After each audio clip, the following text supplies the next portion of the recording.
Why your first $100,000 is the hardest. Chapter 1. The lie almost everyone believes. If your boss walked into work tomorrow and said, "Good news, starting next week, you're getting a $20,000 raise," would your financial life completely change? Most people would say, absolutely. But here's something that might surprise you. Across America, there are people making over $200,000 a year who still stress about money. At the exact same time, there are families making less than half that quietly building real wealth. So, what's going on? How can someone earning 3 times more still feel broke? Here's the answer. It's not because they're lazy. It's not because they're bad with math. It's because most of us were taught one simple idea. Work harder, earn more. Everything else will take care of itself. Sounds reasonable, except it doesn't. Because making money and building wealth are two completely different games. And confusing those two games has cost millions of Americans years, sometimes decades, of financial progress. Think about your own paycheck. Every 2 weeks, money lands in your bank account. For about 5 minutes, life feels pretty good. Then, almost like clockwork, the money starts disappearing. Rent, car payment, insurance, groceries, gas, phone bill, maybe student loans, maybe a credit card you've been trying to pay off for months. By the end of it, you look at your checking account and wonder, seriously, where did it all go? Now, imagine 2 friends. They graduate college the same year. Both get good jobs. One makes about $60,000 a year. The other makes almost twice as much. Fast forward 15 years. The first friend still drives a reliable used car, still invests every paycheck, and still thinks twice before buying something expensive. The second has a brand new SUV, a big house, luxury vacations, and dinner out almost every weekend. From the outside, it looks like the second friend is winning, until one unexpected expense shows up. A job loss, a medical bill, a major home repair. Suddenly, that lifestyle starts feeling really expensive. Here's the lesson. One person spent years buying things. The other spent years buying freedom, and those are not the same thing. Wealth isn't about looking successful, it's about having options. The option to leave a job you hate, the option to take time off when your family needs you, the option to retire without depending on your kids.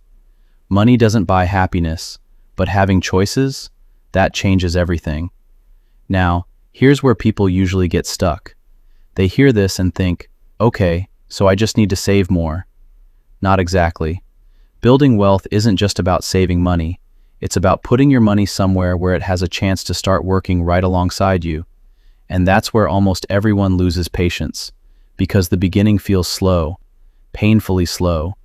You start investing, maybe through your 401k, maybe through a simple index fund. A few months go by, your account goes up a little, then it comes back down, then it moves sideways. You start thinking, people said investing changes your life. This doesn't feel life-changing. That's the moment thousands of people quit. Not because investing stopped working, because it didn't work fast enough. We've gotten used to instant results. Except wealth doesn't care what year it is. It still grows the same way it always has. Slowly, quietly, almost invisibly. Until one day, it isn't invisible anymore. And that's exactly why Charlie Munger once said, "The first $100,000 is incredibly hard, but you gotta do it." He wasn't saying $100,000 is some magical number. He was talking about something much bigger, momentum. Because in the beginning, you're doing almost all the work. Every dollar comes from your paycheck, your discipline, your decision to skip something today so your future can be better tomorrow.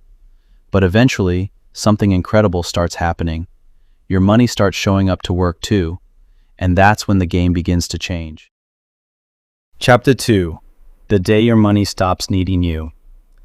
Think about pushing a broken down car. At first, it barely moves. You're giving it everything you've got. Your legs are burning, you're out of breath. For a second you think, this thing isn't going anywhere. But then the wheels start turning. The car begins to roll.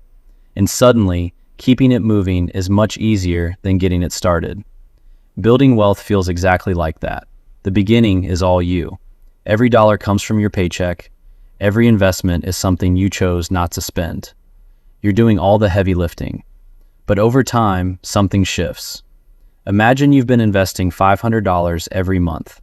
At first, almost your entire account came from your own contributions. Then one year, you check your account and notice something you haven't seen before. Your investments earned thousands of dollars without you working an extra hour. You didn't drive for Uber, you didn't pick up overtime, you didn't ask for a raise. Your money earned money. That's the moment Charlie Munger was talking about. Not some magical number, a change in momentum. Because now you have a second worker on your team, your money. And unlike you, it doesn't sleep. It doesn't take weekends off. It just keeps working every single day. That's compound growth. Your investments earn returns. Then those returns start earning returns. Then those new returns start earning even more. It's growth on top of growth. The funny thing is, most people quit right before this starts becoming noticeable.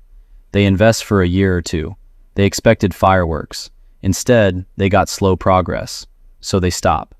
And that's where patience matters. Some years feel amazing. Some years feel frustrating. Some years the market actually goes backward. And that's usually when people make their biggest mistake. They think something is broken, so they stop investing. Or worse, they sell everything. Watching your investments lose money isn't fun. Nobody enjoys opening their account and seeing red numbers. Your brain immediately says, maybe I should get out before it gets even worse. That's completely normal. We're wired to avoid pain. But the market has always had bad years. Recessions, inflation, wars, political uncertainty, financial crises. Every generation has had a moment when people believed, this time it's different. Yet over the long run, patient investors have historically been rewarded for staying invested, although no future result is ever guaranteed. Notice the key words, over the long run. Not next week, not next month. Long enough for time to do what fear never can. Nobody knows what the market will do next Tuesday. Not the people on TV, not the influencers on social media, not even the smartest investors in the world. If someone tells you they know exactly what's about to happen, be skeptical. The people who consistently build wealth aren't trying to predict the future. They're preparing for it. Chapter 3. The habits that quietly make people wealthy. What separates people who build wealth from the people who stay stuck? It isn't IQ, it isn't luck, and it's definitely not making one perfect investment. It's habits. Let's start with the biggest one. Pay yourself first. Most people do the exact opposite. Their paycheck comes in and they immediately start paying everyone else. The landlord, the mortgage, the electric company, the phone bill, the credit card. Then, if there's anything left, they save it. The problem? There's usually not much left. Now, imagine flipping that around. Instead of waiting to see what's left, money automatically moves into your investment account on payday. No reminders, no debating, no maybe I'll start next month. It just happens. Automation removes the decision, and fewer decisions usually lead to better habits. Now, let's talk about raises. Everybody loves getting one. You work hard, you finally get recognized. Your paycheck gets bigger. Then something sneaky happens. You start thinking, maybe I should upgrade my apartment. Maybe it's time for a new truck. I've earned this. And you probably have. There's nothing wrong with enjoying the money you've worked for. The problem starts when every raise becomes a bigger monthly payment. That's lifestyle inflation. Imagine getting a $500 monthly raise. Instead of spending all of it, what if you invested just half? You'd still have more money to enjoy today, but you'd also be giving your future self a raise. Every raise isn't just permission to spend more. It's an opportunity to own more investments, own more of your future. Now, here's the habit most people struggle with. Stop comparing yourself to everyone else. Social media makes that almost impossible. Someone's always posting photos from Hawaii. Someone bought a new boat. Someone picked up a brand new Tesla. Someone else is celebrating their dream home. After a while, it feels like everyone is getting ahead except you. But here's what social media never shows. The monthly payments, the credit card debt, the financial stress, the sleepless nights. Real wealth is surprisingly quiet. Some of the wealthiest people you'll ever meet don't look wealthy at all. They aren't trying to impress strangers. They're trying to buy freedom. That's a completely different goal. People also think investing is about finding winners. The next Apple, the next Tesla, the next Nvidia. Could that work? Sure, it also might not. Instead of trying to find one winner, many long-term investors buy hundreds or even thousands of companies through broad index funds. If one company struggles, another might thrive. You don't have to guess. You're investing in the long-term growth of businesses as a whole. It's not exciting, but it has been a remarkably effective strategy for many long-term investors. Here's another habit that doesn't get enough attention.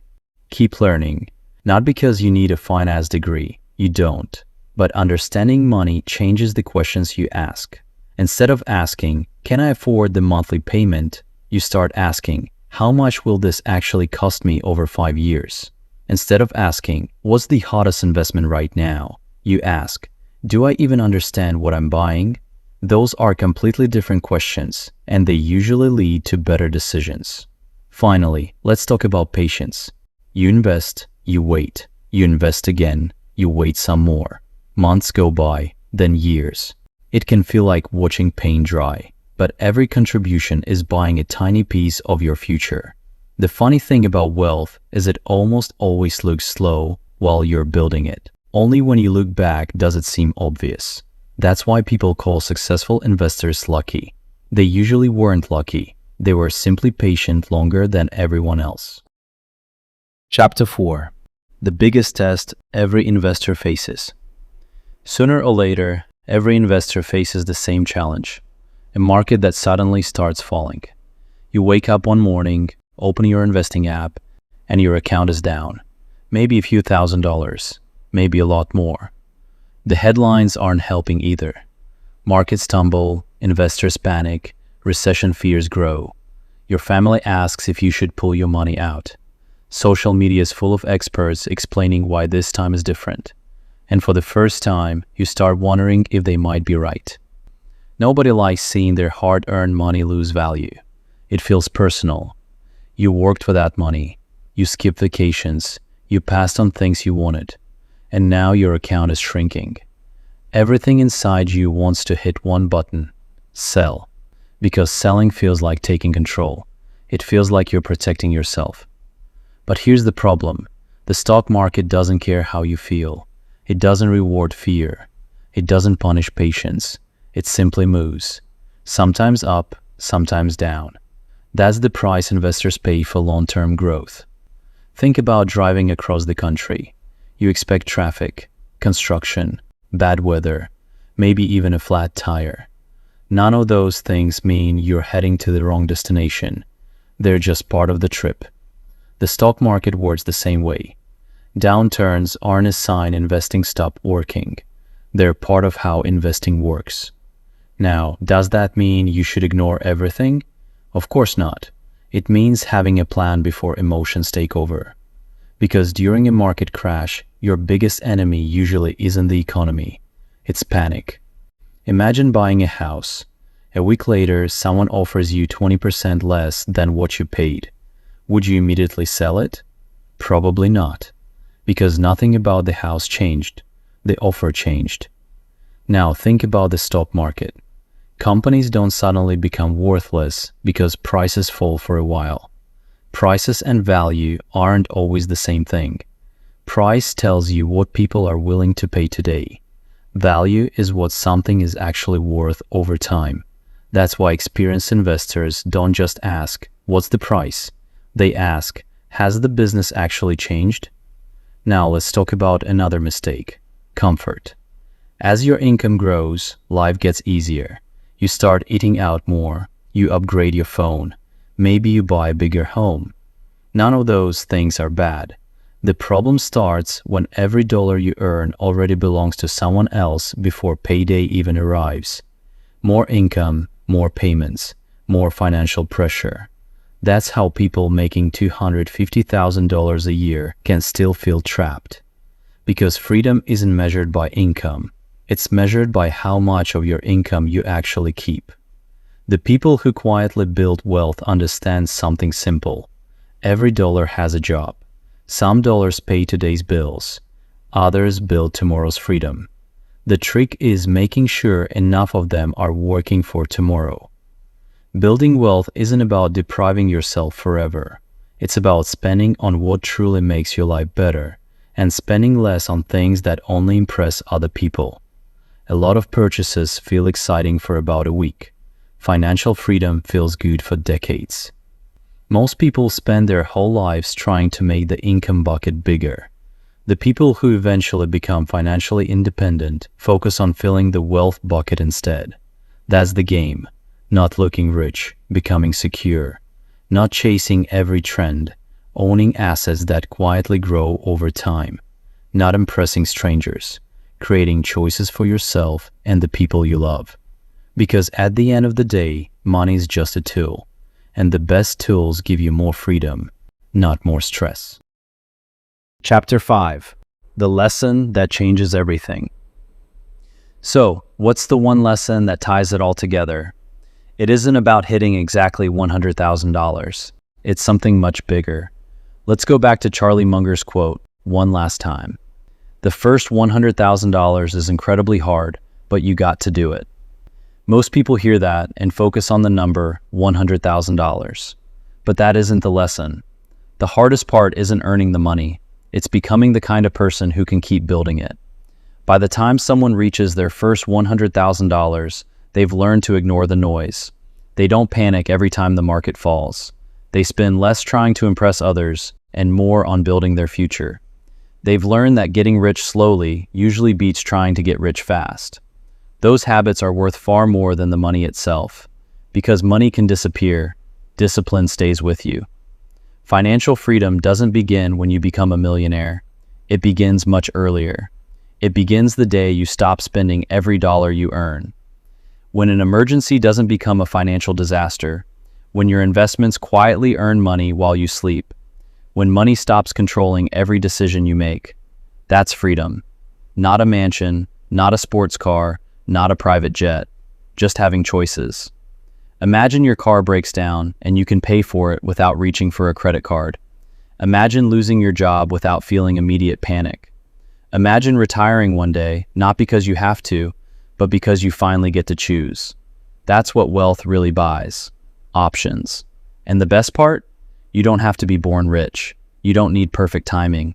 You don't need to predict recessions. You simply need to stay consistent long enough for consistency to reward you. Will life get in the way? Absolutely. Unexpected bills, market declines, expensive surprises. Everyone faces them. Successful investors aren't the people with perfect journeys. They're the people who keep going anyway. Because every month matters. Here's the truth. None of us controls inflation, interest rates, politics, or what the stock market does next month. But we do control something much more valuable. How much we spend, how much we save, how often we invest, and how patient we choose to be. Those small decisions, repeated for 20 or 30 years, can completely change your future. So maybe the better question isn't, how do I get rich? Maybe it's, what habits do I want to have 20 years from now? Because wealth is usually nothing more than those habits repeated again and again. Think about the tallest tree you've ever seen. Nobody noticed it growing each day. Until one day, everyone noticed how tall it had become. Building wealth works the same way. At first, it feels like nothing is happening. Then one day, you look back. The debt is gone. Your investments have grown. You're sleeping better. Money isn't a constant source of stress anymore. And you realize something. The biggest change wasn't your bank account. It was your mindset. Just ordinary decisions made consistently for an extraordinarily long time. So if you're just starting, don't get discouraged because your account feels small. Every millionaire investor once started with only a few hundred. Nobody skips the beginning. The only difference is some people quit, others keep going. Be the person who keeps going. Because years from now, you probably won't remember today's headlines or what the market did on a random Tuesday, but you'll remember one decision, the decision to begin, and your future self will be incredibly thankful that you did. If you enjoyed this video, subscribe to Decoding Wealth, because here, we don't chase hype. we learn timeless ideas that help ordinary people build extraordinary financial lives. Thanks for watching.